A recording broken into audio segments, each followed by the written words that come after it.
Hello everyone, Ryan Hayashi at Hayashi Dojo in Mannheim, Germany. In another video we just shot, we talked about the origins and history of the Dan system, or the Dan-I. Then I realized that for a beginner, this still doesn't explain what a Q or Dan ranking means. Generally speaking, as an adult, when you begin your karate training within our JKA Shotokan system, the Japan Karate Association, and actually in most, it's fairly standardized, in most karate organizations, the beginner wears a white belt signifying the 9th Q. There are 9 levels of Q, or QQ. After your first examination, where you show your kata kihon kumite, so your form, your individual basics, and your partner exercises, you then get your yellow belt, signifying that you have an 8th Q, or a hachi Q. The orange belt would then be the 7th Q, or nana Q, or shichi Q. It's the same. Some people say it. I've heard shichi Q, but I've also heard nana Q. I don't know why they have 2 words for 7. It's just a strange thing in the Japanese language. Then a green belt, which is a roku Q. A purple belt, which then symbolizes both the 5th and the 4th Q levels, which would be Go-Q, Yon-Q. You then get a brown belt for the last 3 Q levels, San-Q, Ni-Q, I-Q. So the 3rd, 2nd, and 1st Q. In reverse order from 9th Q, white belt, to 1st Q, brown belt. The Q can be referred to as the beginner levels. In a serious Budo organization, you then have to have trained for some years before you're eligible to test for Shodan. Now, I have discovered on the JKA, or Japan Karate Association website, they have now introduced a 10th Q, a Ju-Q, which I assume is for children, and which I assume also has them wearing a white belt.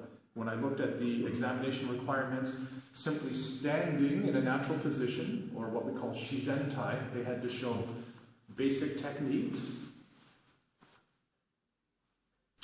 I can't remember which ones, but basic punches and front kick, simply standing in place, and then we're given the 9th Q. In my day, it used to be 9 Q levels. We then have 10 Dan levels. The first one is the Shodan, or first Dan. Second Dan, which are considered more serious senior students that are beginning to do some real learning at that point. My current rank in the year 2015 of Sandan, the 3rd Dan, and 4th Dan. These are, depending on the age and experience, these are the levels at which a young instructor could begin teaching. So I'm now 42 years of age, and with a 3rd Dan, I've now, a week ago, opened the Hayashi Dojo. The 4th Dan in our system, but again, it's fairly standardized, is the last Dan level based on physical ability, where they ask to see the performance of certain exercises. Beyond that, the 5th Dan and above are usually given to individuals who are over 45 years of age, depending on the organization. Usually, generally over 40 years of age, so that they've had a certain level of maturity and experience behind them, and then are based on their contributions to the art and the continuation of the school in general. So this involves active participation in the running of not only their own school, but the organization as a whole at the regional, and then as time goes on at the national level. 7th and 8th Dan are then referred to as higher masters shihan.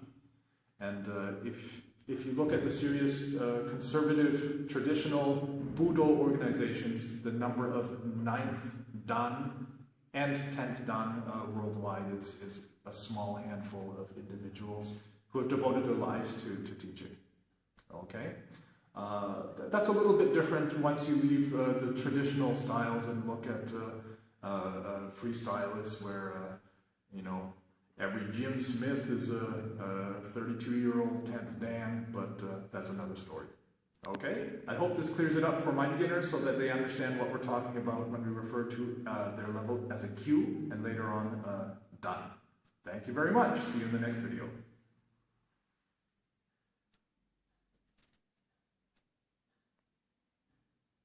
Oh no, it continues. Wait, stop.